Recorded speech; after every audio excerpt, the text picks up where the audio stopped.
SSS pensioners, it's me Angel. Welcome back sa aking YouTube channel. Sa video na ito guys, pag-uusapan natin ang advisory ngayon ni SSS para po tuloy-tuloy pa rin ang iyong monthly pension na matatanggap mula sa SSS. Dahil ngayon ay January 30, 2025 na, nakapag-comply na ba ng ACOP or Annual Confirmation of Pensioners ang mga pensioners dyan ni SSS na dapat mag-comply ngayong January? Nako, pag hindi pa guys, mag-comply ka na para hindi matigil ang iyong monthly pension na matatanggap mula sa SSS. Pero wag pong mag-alala ang ating mga SSS pensioners dyan dahil itong ACOP po ay hindi po para sa lahat. Hindi po required ang lahat ng pensioners dito. So ngayon pag-uusapan natin sino-sino nga ba ang mga dapat mag-comply ng ACOP ngayong January 2025. Number 1, kung ikaw po ay isang retirement pensioner living abroad ngayon, kailangan mo pong mag-comply ng iyong ACOP tuwing birth month mo. Number 2 naman, kapag ikaw ay retirement pensioners living in the Philippines, pero ikaw ay 80 years old and above na, kailangan mo rin pong mag-comply ng iyong ACOP tuwing birth month mo. So kung 80 years old and up ka na guys, ngayong January 2025 ang iyong birth month, dapat po mag-comply ka ng iyong ACOP. Pangatlo na dapat mag-comply ng ACOP ay ang total disability pensioners. At ang iyong compliance ay tuwing birth month mo rin. Number 4 naman, kailangan ding mag-comply ng ACOP ang death survivorship pensioners. At ang schedule ng iyong compliance sa ACOP ay every birth month of the deceased member.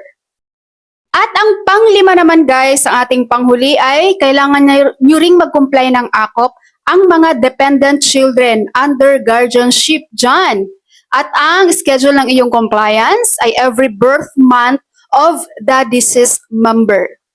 Sa mga nakatira abroad, kung gusto nyo pong malaman paano mag-comply ng ACOP kahit kayo ay nasa ibang bansa, just comment below guys, ilalapag ko po, i-reply ko po sa comment ninyo ang link ng tutorial video on how to comply your ACOP with SSS if you are living abroad. Sa mga SSS pensioners naman dyan, nagtatanong bakit merong ACOP ang mga pensioners? Ito kasing ACOP guys or Annual Confirmation of Pensioners, merong ganito sa SSS para po malaman nila kung ang kanilang existing pensioners ba ay buhay pa, still alive and kicking, no, or wala na po. Kaya kapag hindi kayo nakapag-comply ng ACOP nyo, isipin po ni SSS na wala na kayo guys. Kaya dapat mag-comply po kayo ng inyong ACOP.